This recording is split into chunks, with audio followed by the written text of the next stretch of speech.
इस लेक्चर में हम क्लासेस का डेमो देखेंगे। उस पर्पस के लिए हम 3 क्लासेस क्रिएट करेंगे, एक पर्सन और student and teacher class. Student और टीचर क्लास जो होंगी वो इनहेरिटेड होंगी पर्सन क्लास से, और स्टूडेंट और टीचर की अपनी अपनी प्रॉपर्टीज़ में होंगी। उसके बाद हम उन क्लास टीचर और स्टूडेंट का ऑब्जेक्ट इंस्टेंशिएट करके देखेंगे और उसके मेथड को कॉल करके देखेंगे। तो सबसे पहले अपने डेमो की तरफ आते हैं। सबसे पहले हमने एक क्रिएट करनी है PHP क्लास। सो आपने न्यू पे जाना है और यहाँ पे आपने PHP क्लास सेलेक्ट कर लेनी है। इधर PHP क्लास का नेम है पर्सन और यहाँ से आपने टेम्पलेट उसका क्लास सिलेक्ट कर लेना है। ओके, तो यहाँ पे आपको ये क्लास पर्सन का सिंटैक्स मिल जाएगा। अब इसके अंदर हम कुछ कंस्ट्रक्टर क्रिएट करेंगे और मेथड एक क्रिएट करेंगे। कंस्ट्रक्टर आपने किसका बनाना है? Public function underscore construct. इसके 2 पैरामीटर होंगे। The first is CNIC. The first is name of employee and the second one is CNIC. यहाँ पे हम लोकल प्रॉपर्टीज क्रिएट कर रहे हैं।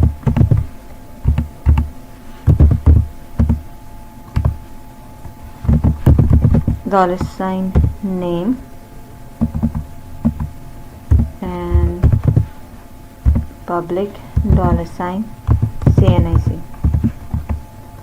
Make it private. इनको मैंने प्राइवेट किया। अब सिर्फ एक कंस्ट्रक्टर के थ्रू ही आप इनिशियलाइज कर पाएंगे, उसके बाहर नहीं। सो कंस्ट्रक्टर के अंदर हमने क्या करना है? प्रॉपर्टीज को असेस कर लेना है। $sign this arrow sign name equals to $sign name parameter। इसी तरह दूसरी डिफाइन कर लेनी है CNIC equals to $sign CNIC। सो ये जो आपका फर्स्ट है $sign this arrow name, ये आपका क्या है? ये आपकी क्लास की प्रॉपर्टी है। इस तरह आप क्लास की प्रॉपर्टी को एक्सेस करते हो। और इक्वल टू के बाद ये $sign नेम है, ये आपका कौन सा है? ये आपका पैरामीटर है या आर्ग्यूमेंट है। इससे इस आर्ग्यूमेंट से आप अपनी क्लास की प्रॉपर्टी को इनिशियलाइज करा रहे हो, वैल्यू दे रहे हो। एक फंक्शन क्रिएट करेंगे हम पर्सन इन्फो के नाम सा, गेट पर्सन इन्फो के नाम का, ठीक है। और उसमें हम ये इको करा देंगे इसका result.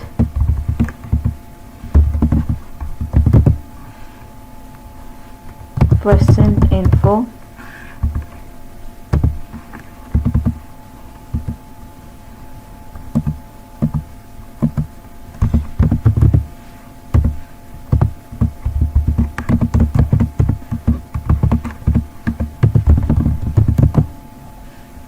Person name is concat किया और $sign दिस नेम, ये आपकी प्रॉपर्टी का नेम है। So person name is $sign name, this is your property, then dot person CNIC is dot this CNIC।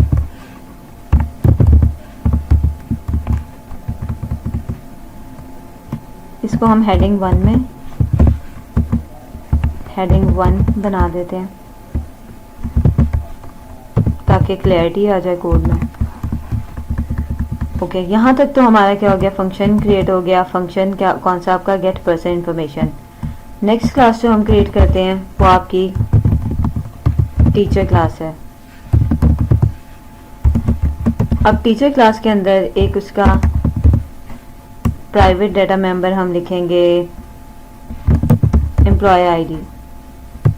और यहाँ पे हम हार्ड कोडेड दे देंगे बिकॉज अभी हमने डेटाबेस कनेक्टिविटी नहीं की। सो डॉस एंड एम्प्लॉय आईडी 100 और एक फंक्शन क्रिएट करेंगे हम, function gate teacher info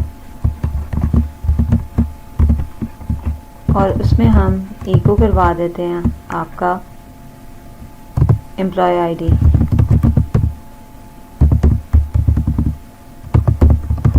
The employee ID is dot this employee ID। ठीक है। थर्ड क्लास जो हम क्रिएट करेंगे वो आपकी कौन सी है? स्टूडेंट। अब स्टूडेंट की अपनी कुछ प्रॉपर्टीज होंगी, फॉर एग्जाम्पल उसका रजिस्ट्रेशन नंबर,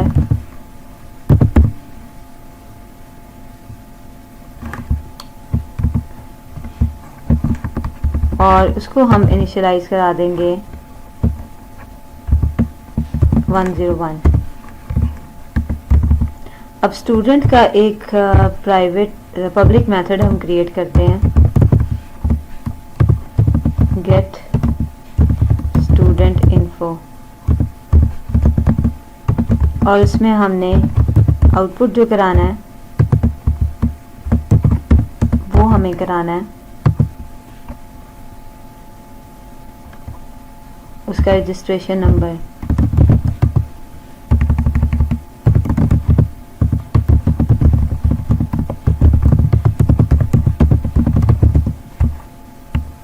नंबर इज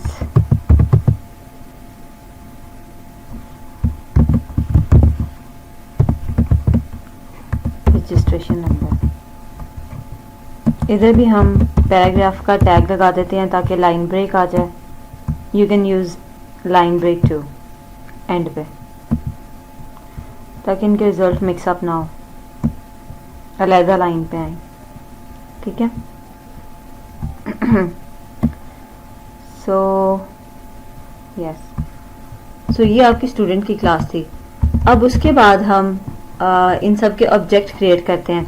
सबसे पहले टीचर का ऑब्जेक्ट क्रिएट कर लेना है,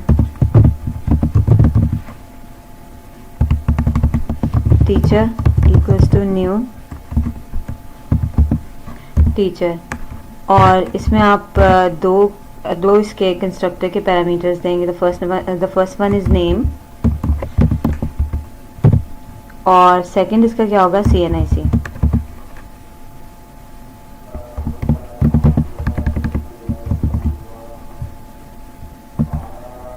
सॉरी, वी डिडंट एक्सटेंड। अब देखिए ये आपका क्या हो रहा है कि वो पैरामीटर कंस्ट्रक्टर का एक्सेप्ट नहीं कर रहा बिकॉज टीचर्स का कोई भी कंस्ट्रक्टर नहीं है। तो हमने एक्सटेंड नहीं किया, इनहेरिट नहीं किया हुआ, तो हम इनहेरिटेंस पर्पस के लिए टीचर क्लास को किसके साथ एक्सटेंड करेंगे? पर्सन। अब टीचर के पास इसकी तमाम पर्सन क्लास के भी जो फंक्शंस, पब्लिक फंक्शंस हैं, वो क्या हैं? एक्सेसिबल हैं। पब्लिक फंक्शन और पब्लिक प्रॉपर्टीज भी एक्सेसिबल होंगी इसकी। ठीक है। तो स्टूडेंट को भी हमने किसके साथ कर देना है? X tends person. तो अब आप स्टूडेंट क्लास में भी एक्सेस कर सकते हैं, स्टूडेंट क्लास के थ्रू आपकी पर्सन क्लास का कोई भी पब्लिक मेथड एक्सेस कर सकते हैं। So this is now it's accepting the parameter new teacher Sara 1 2 3। Student का भी इसी तरह हम क्रिएट कर लेते हैं, ऑब्जेक्ट स्टूडेंट न्यू स्टूडेंट, और इसमें हम पास करा देते हैं अली, और जिसका CNIC क्या है?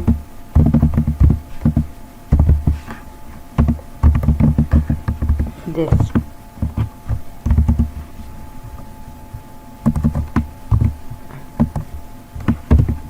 अब हमने क्या करना है? टीचर के ऑब्जेक्ट के थ्रू हमने पर्सन की CNIC और नेम भी प्रिंट कराना है। ठीक है। उसके लिए हम गेट पर्सन इन्फो का मेथड कॉल करेंगे। अब यहाँ पे देखें ऑब्जेक्ट टीचर के थ्रू आप पर्सन क्लास का मेथड कॉल कर रहे हैं। दिस इज इनहेरिटेंस कि इनहेरिटेंस आपको अलाउ करता है कि आप पेरेंट क्लास का कोई भी पब्लिक या protected method through inheritance call कर सकते हैं। ये आपका प्रिंट करा देगा CNSEN नेम। और अगर आपने टीचर की अपनी प्राइवेट प्रॉपर्टीज करानी है प्रिंट, तो ऑब्जेक्ट टीचर और गेट टीचर्स इंफॉर्मेशन। तो ये आपका टीचर का मेथड है जो उसी क्लास का अपना मेथड है, और ये आपका पेरेंट क्लास का है। यहाँ पे हम इको करा लेते हैं हेडिंग 1 और उसमें लिख लेते हैं teacher info.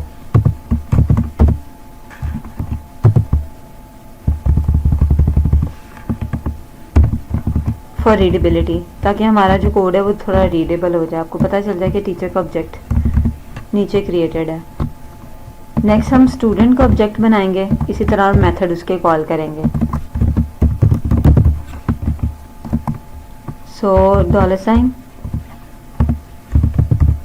Object student equals to new, sorry हम ऑब्जेक्ट क्रिएट कर चुके हैं, ऑब्जेक्ट स्टूडेंट देयर। अब हमें क्या करना है, इसका मेथड कॉल कराना है किसका, पेरेंट क्लास का, जो कि अब आपका नेम और CNIC प्रिंट कर दें। सो गेट पर्सन इंफॉर्मेशन और $, object student get student information. So ये उसका पेरेंट क्लास का मेथड है जिसके साथ वो इनहेरिट है स्टूडेंट, और ये उसका अपना मेथड है। अब इसको आपने क्या करना है, रन कराना है। रन आपने किस तरह कराना है, एग्जैक्ट सेम आपने रन कराना है जैसे हमने पहले एक प्रोजेक्ट रन कराया था। आपका ये प्रोजेक्ट CExam/HTDocs में सेव है माई प्रोजेक्ट के नाम से। तो जैम्प के देख लें, मेरे पास अपाचे और MySQL चल रहे हैं, स्टार्ट हैं। और उसके बाद आपने लिखना है लोकल होस्ट ब्राउज़र पे / उसके बाद प्रोजेक्ट नेम माई प्रोजेक्ट है और एंटर प्रेस करना है। और / के बाद आपने इसके क्या लिखना है, person.php क्लास। तो ये उसकी आउटपुट है, ठीक है। लोकल होस्ट / आपका नेम प्रोजेक्ट का / जो आप असेस करना चाह रहे हो क्लास। यहाँ पे person.php थी तो person.php। अब ये देखिएगा टीचर की इन्फॉर्मेशन आ रही है। ये आपका person name is Sara, person CNIC is CNIC is not printed. Let's see why it's not printed. So this is $, this I think it must be printed. Okay, so यहाँ पे एरर है आपका, यहाँ पे आपने इक्वल का साइन नहीं लगाया। Let's refresh it. ठीक है, अब CNIC प्रिंट हो गई है। Person name is Sara, person CNIC is 1 2 3, the employee ID is 100। तो ये आपकी इन्फॉर्मेशन पर्सन क्लास से प्रिंट हुई है, और ये आपकी किससे हुई है, एम्प्लॉय का मेथड कॉल हुआ है, the employee ID is 100। Then student की इन्फॉर्मेशन है, सबसे पहले पर्सन की इन्फॉर्मेशन हुई है, person name is Ali, person CNIC 313102 और स्टूडेंट रजिस्ट्रेशन नंबर इज 101। तो ये आपका पर्सन का मेथड कॉल हुआ था जो उसकी पेरेंट क्लास थी, और ये उसका अपना स्टूडेंट का मेथड है जिसने ये प्रिंट किया रजिस्ट्रेशन नंबर।